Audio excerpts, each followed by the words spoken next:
우리가 찬양으로 고백한 것처럼 우리는 특별한 주님의 사랑을 입었습니다. 그 사랑을 우리에게 나타내 주신 예수님은 제자들에게 또 우리에게 특별한 또 부탁을 하셨습니다. 오늘 읽은 말씀은 그 주님의 부탁의 말씀, 권면의 말씀입니다. 아마도 과연 이렇게 살 수 있을까? 살 수 없을 것 같은 그런 어려운 말씀들이기도 합니다. 오늘 저는 거룩한 반응이라는 제목으로 말씀을 나누게 됐는데요. 반응에 대해서 생각해 보죠. 오늘 우리는 참 위험한 시대를 살아가고 있습니다. 전 세계 어딜 가도 팽팽하게 갈라진 마음들이 곳곳에 심각하고, 그리고 미움과 혐오가 너무 곳곳에 많이 깊이 배어 있습니다. 다들 자기 살기 바쁜 이기적인 시대라서 그런지 다른 사람의 아픔과 형편은 잘 헤아려 주지 않는 그런 시대입니다. 그러니 사각지대에 놓여 있는 사람들의 외로움과 고통은 참 심각하기도 합니다.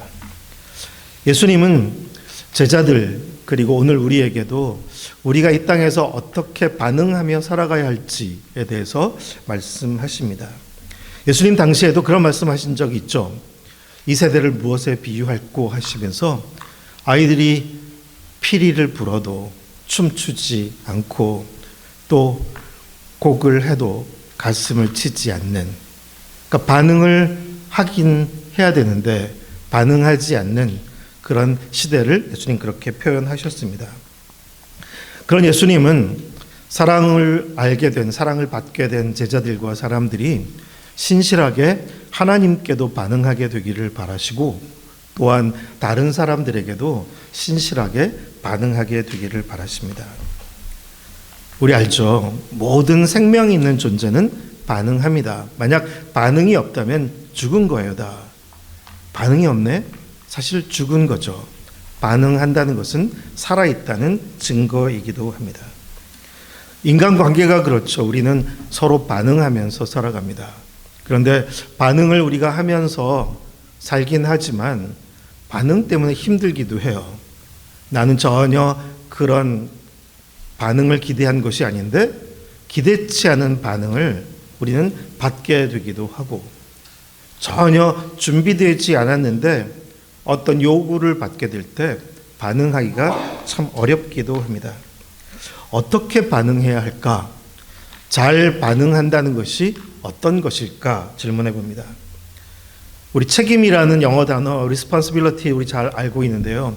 response라는 반응과 ability라는 능력이 함께 붙은 거죠. 어쩌면 책임 있다는 것은 반응을 하는 능력인데 반응을 잘 하는 것이 책임 있는 것이라고 말할 수 있을 것 같습니다. 그런데 책임 있는 반응을 올바르게 잘하는 사람이 그리 많은 것 같지 않습니다. 사실 우리는 반응을 하긴 하는데 올바르지 않은 반응을 할 때도 참 많습니다. 오히려 잘못된 반응으로 우리의 삶의 어려움과 문제를 더 확대시키는 경우가 너무나 많기도 하죠. 우리가 멀리서 들어서 알고 있지만 우크라이나의 전쟁의 소식이나 그리고 팔레스타인 땅을 중심으로 한 그런 팔레스타인 사람들과 이스라엘 사이의 전쟁이나 알듯이 서로 계속 반응한 것입니다.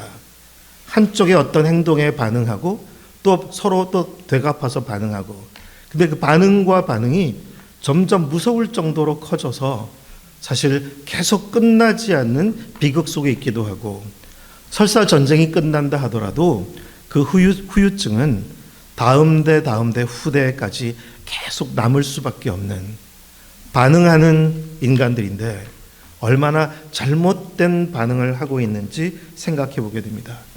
사실 정치도 그렇죠. 기분이 나쁘다는 이유로 큰 일을 저질러 버리고 거기에 대한 역반응으로 또 움직여가게 됩니다. 정당과 정치인들도 서로 반응하면서 점점 더 힘과 힘의 겨루기를 통해서 함께 살아가는 나라를 참 어렵게 합니다. 미국도 심각하죠. 서로 팽팽하게 갈라진 사람들의 반응과 반응이 부딪히면서 사실 길을 다 잃어버렸습니다. 그것이 인간의 반응이죠. 세상 사람들의 반응입니다. 문제를 일으키고 해결을 하지 못합니다. 어쩌면 우리 인간 사회, 인간 세상의 심각한 모든 문제들은 반응의 문제라고 말할 수 있을 것 같아요. 반응의 이슈가 있는 거죠. 먼저 우리는 우리 인간, 세상 사람들의 일반적인 반응을 먼저 잠깐 생각해 보고 싶습니다.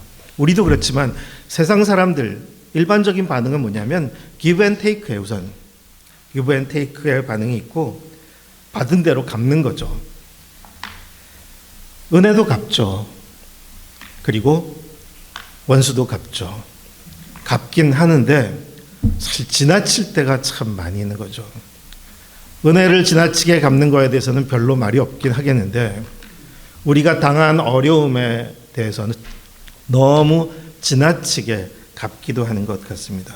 분노 조절에 실패하게 되고 그래서 또 문제가 커지는데 거기 또 가만히 들여다보면 give and take만 있는 게 아니라 우리에게 어떤 치우친 한쪽에 서는 편드는 사랑이 함께 거기 있습니다.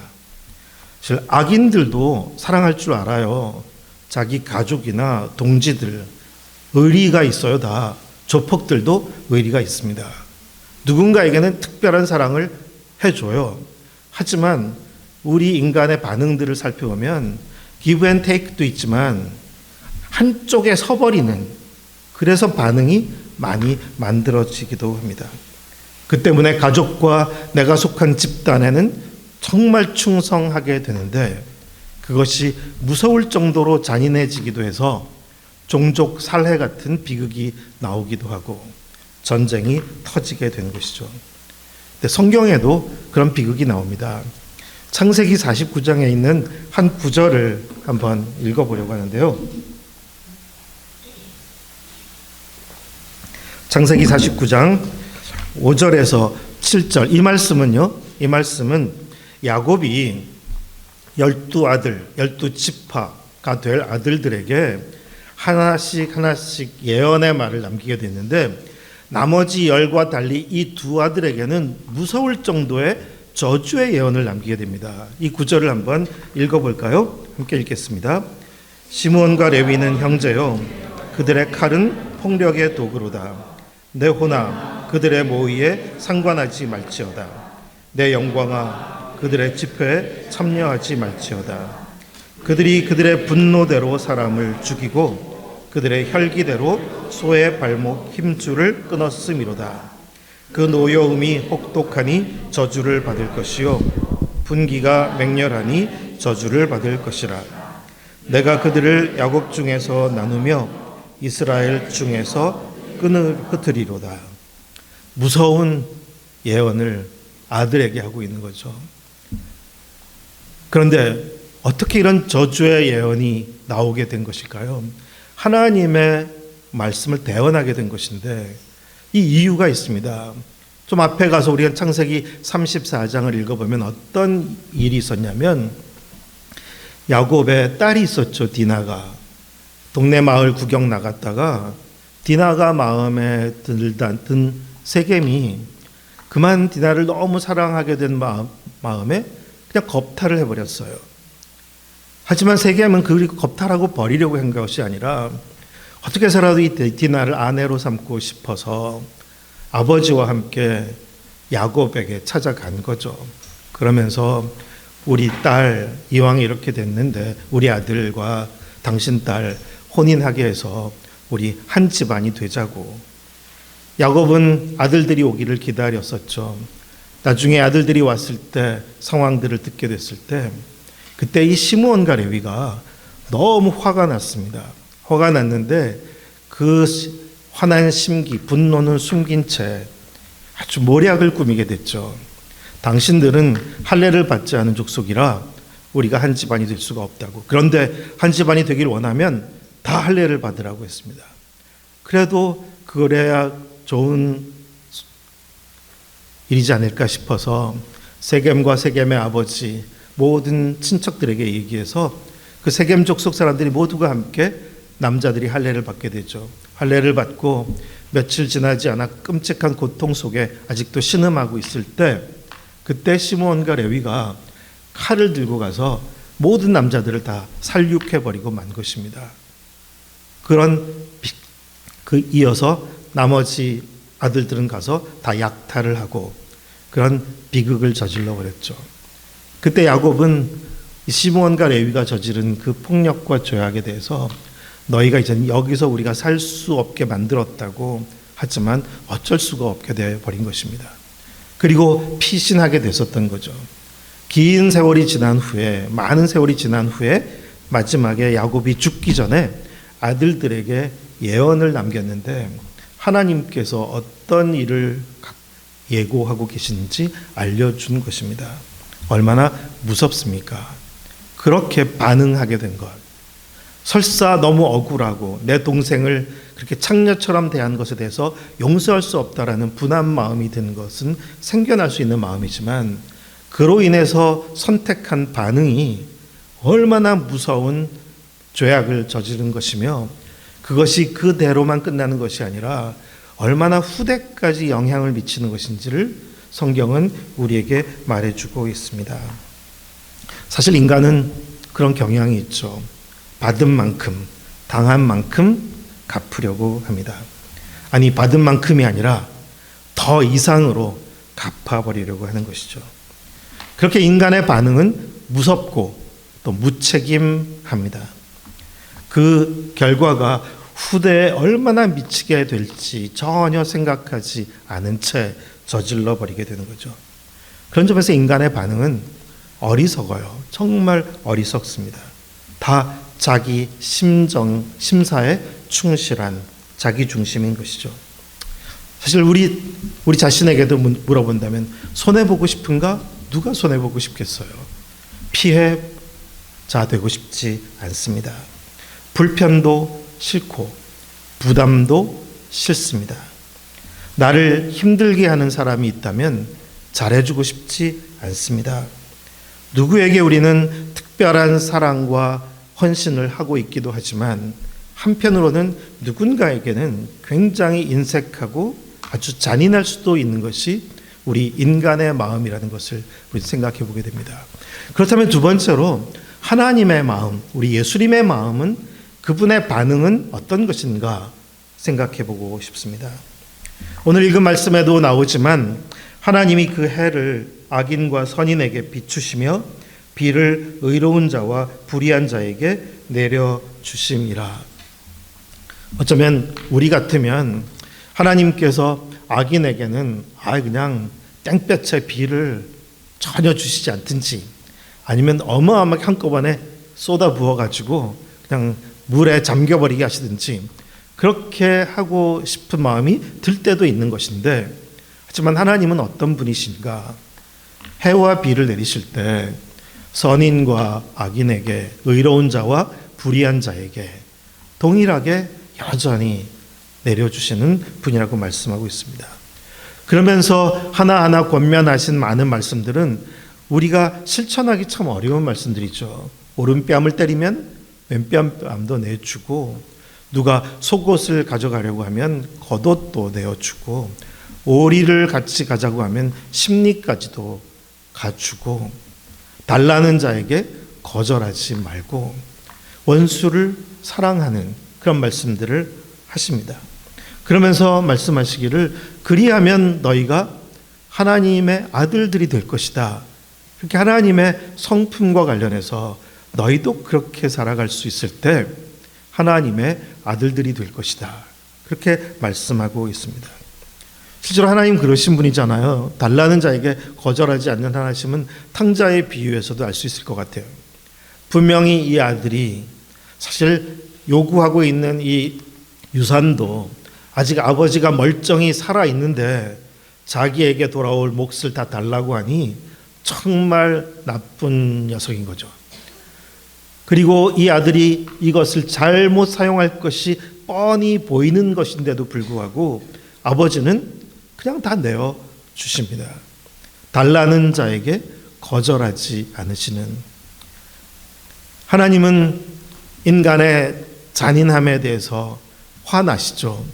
그래서 가인이 아벨을 죽였을 때 하나님은 가인에게 진노하시는 마음을 가졌습니다. 그럼에도 불구하고 너그러우신 하나님은 가인에게 세컨 찬스를 또 주시잖아요. 그냥 가인을 처단해버리고 끝내는 것이 아니라 가인이 하나님의 마음을 알게 되기를 바라시면서 그에게도 주어지는 징계는 있지만 그에게 계속해서 자비를 베푸시는 너그러우신 하나님이었습니다. 그 하나님의 성품이 예수님의 십자가에서 가장 두드러지게 나타났죠. 예수님은 십자가에 못 박혀 죽으시면서 기도하시길, 아버지, 저 사람들을 다 용서해 주십시오. 알지 못해서 저러는 것입니다. 사실 그런데 정말 알지 못해서 그런 것일까요? 예수님을 십자가에 못 박는 무리들은 대제사장들과 종교 지도자들, 가장 열심히 있는 유대인들인데 그들이 하나님을 모르는 사람들입니까? 율법을 모르는 사람들입니까? 아니잖아요. 하지만 예수님은 기도하실 때 아버지, 저 사람들을 용서해 주십시오. 알지 못해서 저러는 것입니다. 예수님은 사람들을 그렇게 바라보신 것입니다.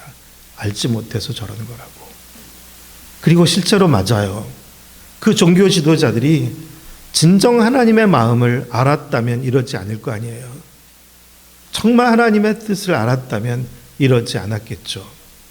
비록 그들이 평생을 하나님을 예배하며 살았다 하더라도, 하나님의 율법에 대해서 정통하다 하더라도 하나님의 마음을 몰랐던 것이고 하나님의 뜻을 몰랐던 것이죠. 그래서 이런 비극적인 잘못을 선택했던 것입니다. 그래서 주님은 용서를 말하고 계십니다. 그렇게 한없이 크신 자비와 용서의 사랑이 우리를 향해 있기에 우리가 그 사랑 때문에 살아가고 있는 것이기도 하죠. 예수님께서 베드로가 용서에 대해서 형제가 죄를 범하면 7번까지 용서해 주면 될까요? 라는 질문에 7번, 70번씩 7번까지라도 용서하라는 말씀조차도 요구가 아니라 우리에게 주어진 은혜인 거죠.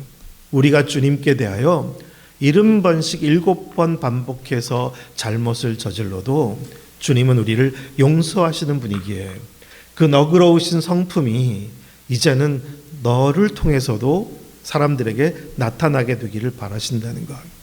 그 하나님의 성품은, 하나님의 반응은 이 세상 사람들의 반응과 너무도 다르다는 것을 우리가 분명히 알 수가 있습니다.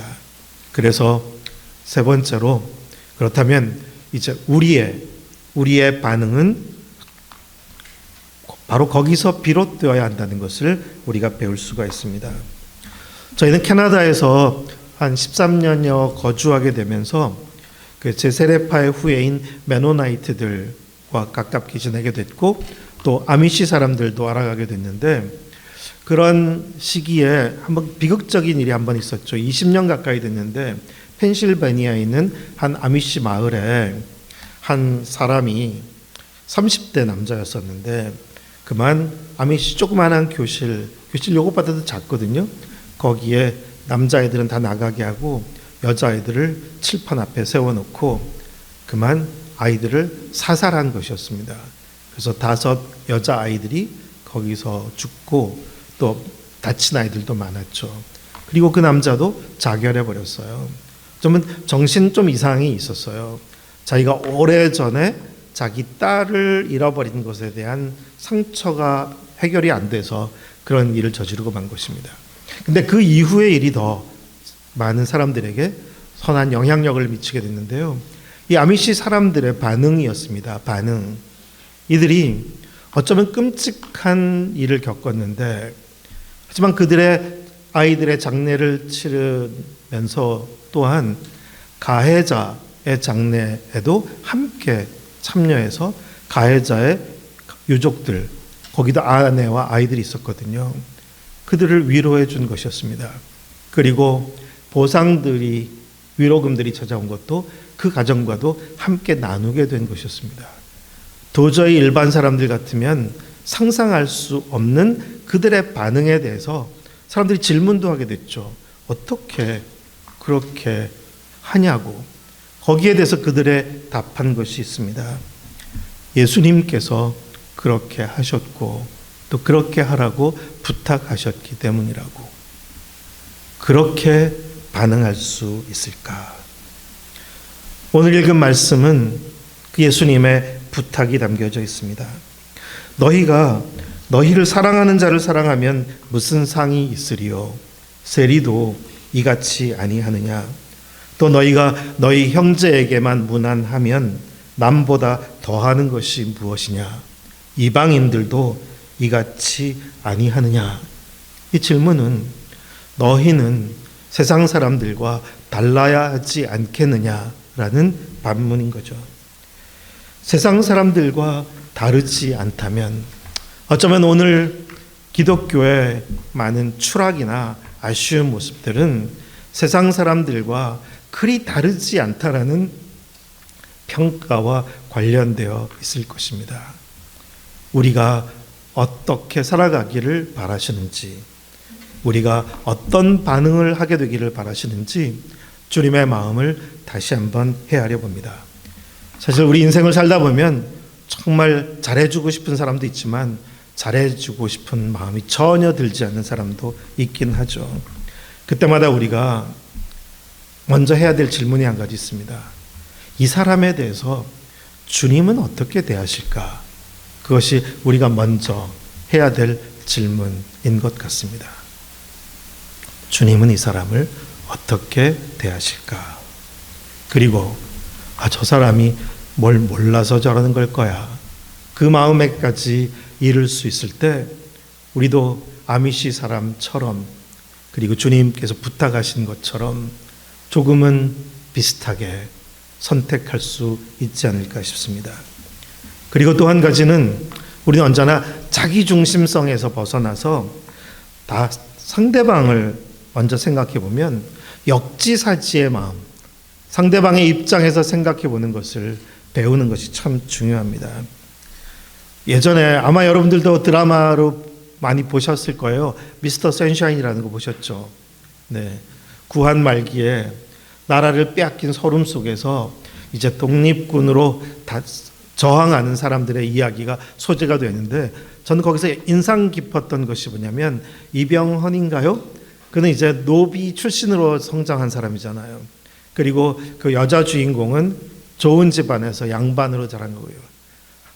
하지만 일본에 대한 저항하는 마음은 있는데 그때 그런 표현을 쓰더라고요. 조선이 노비나 백정은 살만한 나라냐고 그렇게 물었습니다. 조선이 노비가 살만한 나라입니까? 백정이 살만한 나라입니까? 그렇지 않다는 거죠.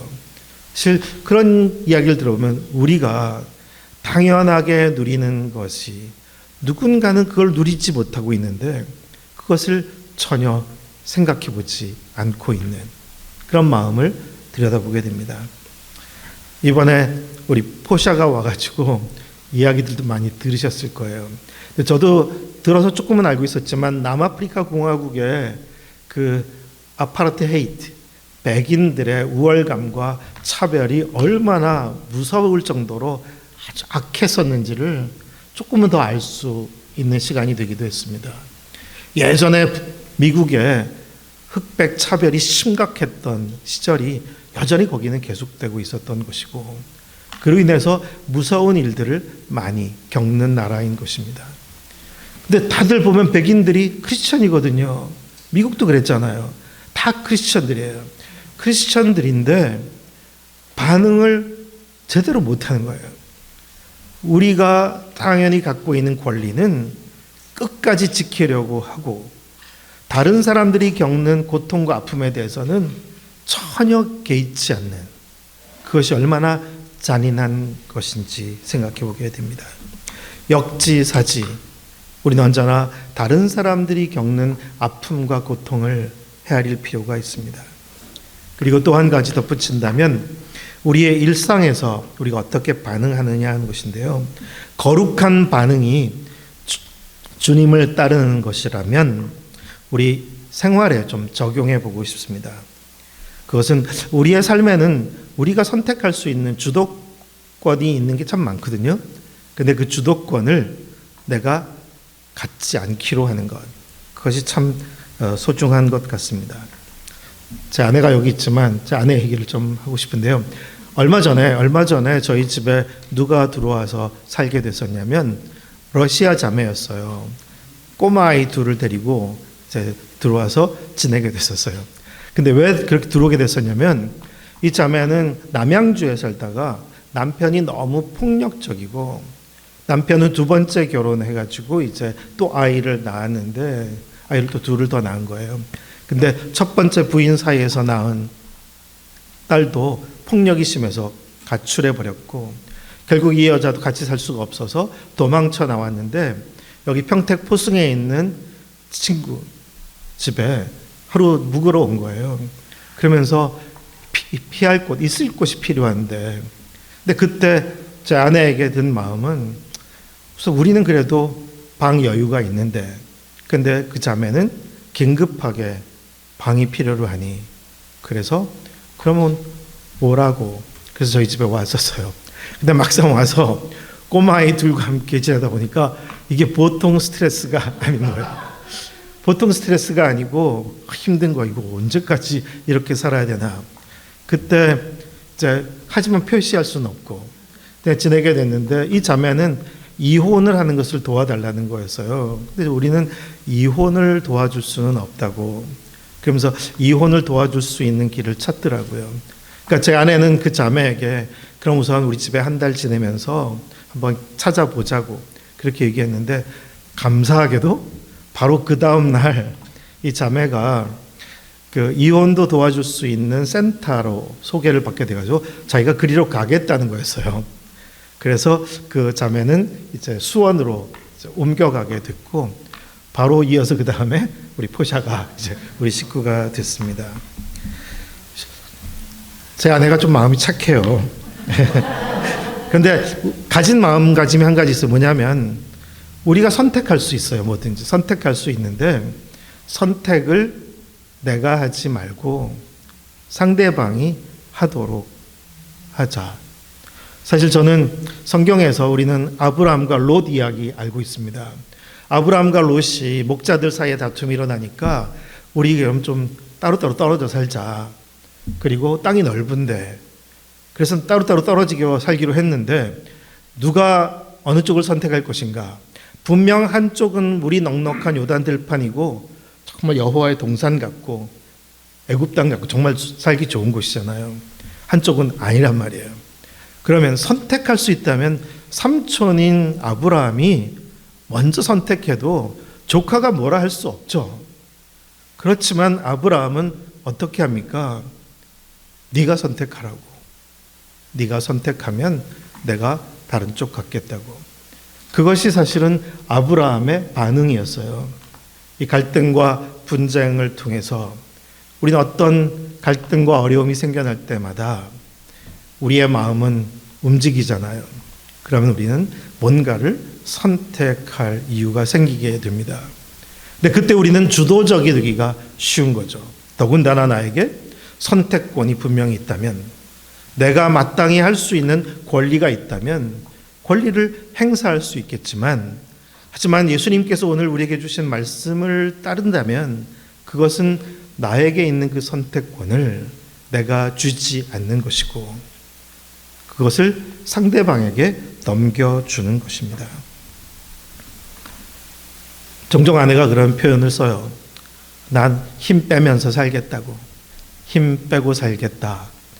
우리가 힘을 주게 될 때도 참 많지만 사실 우리가 살아가고 있는 세상이 너무 힘겨루기가 되어서 서로 더 무서운 폭력적인 상황들을 만드는 것이 세상의 비극이라면 우리가 주님의 반응을 따라서 주님의 성품을 따라서 우리가 살아간다는 것은 참 우리의 힘을 뺄 수 있고 나의 선택권을 다른 상대방에게 넘겨줄 수 있는 마음이 아닐까 싶습니다.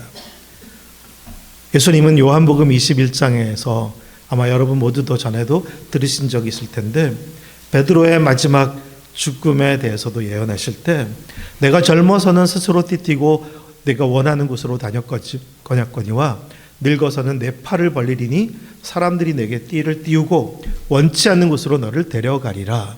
이 말씀은 베드로의 이제 남은 삶의 여정에 대해서 말씀하고 있는 거죠. 전에는 그래, 네가 선택하고 너가 원하는 대로 갈 수 있었지만 이제는 너 팔을 벌려줘라. 그리고 설사 그 길이 전혀 원하지 않는 길이라 하더라도 그 길을 너는 가게 될 것이다. 이렇게 말씀하신 것이죠. 예수님 이후에 많은 박해와 순교의 역사 속에서 많은 그리스도인들이 그 길을 걸었다는 것을 우리는 잘 알고 있습니다. 우리는 반응하면서 살아가는 존재입니다. 반응은 우리 몫입니다. 우리는 계속해서 반응하며 살 것입니다. 세상에서도 반응할 것이고, 아니 우리 작은 공동체 안에서도 우리는 서로에게 반응하고, 또 가족 안에서도 부부도 서로 반응하고, 부모와 자녀 사이도 반응합니다. 우리의 많은 반응들로 우리의 관계들은 이루어지게 되고, 우리가 함께 살아가는 마을도 또 세상도 형성됩니다. 주님께서 바라시는 것은 분명합니다.